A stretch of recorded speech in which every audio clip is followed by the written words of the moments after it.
So hey everyone, in this video we're going to cover minimum viable product. If you're starting your own business, this is one of the most important business at the initial stage because now you just have an idea.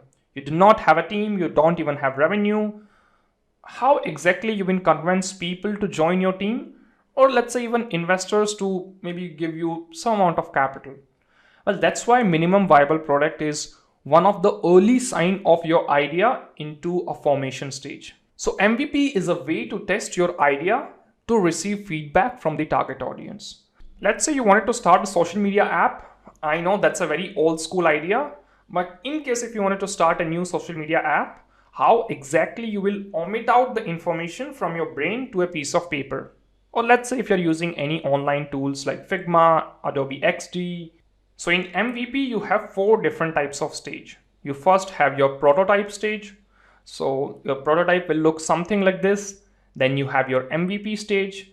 Then you have your iteration number one and then iteration number two. Now, I would always recommend you to omit out all of your information that's there in your brain on a piece of paper and make a rough prototype just to understand what kind of unique insight or assumption or features you want in your product.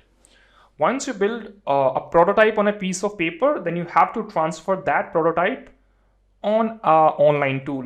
Now you can use Figma, you can also use Adobe XD or Marvel. You can use any online prototyping tool you want. All of them are somehow similar. They may have some different functions here and there. The main purpose is all of the same.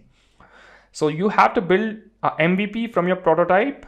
Once you build your MVP, then you have to show it to different people. You have to take feedback and do the iteration. So that's the basic introduction about MVP. Obviously, this course is more about startup finance and fundraising. So I'm not gonna go deep into MVP. If you wanted to know more about MVP, I would recommend you to check my Lean Startup course. In that course, I've explained, and I think I have also built one MVP of a social media app using Marvel. So I've made almost 3-4 videos in MVP, but that's just a basic introduction so that we can cover all things step by step before directly jumping into fundraising or finance.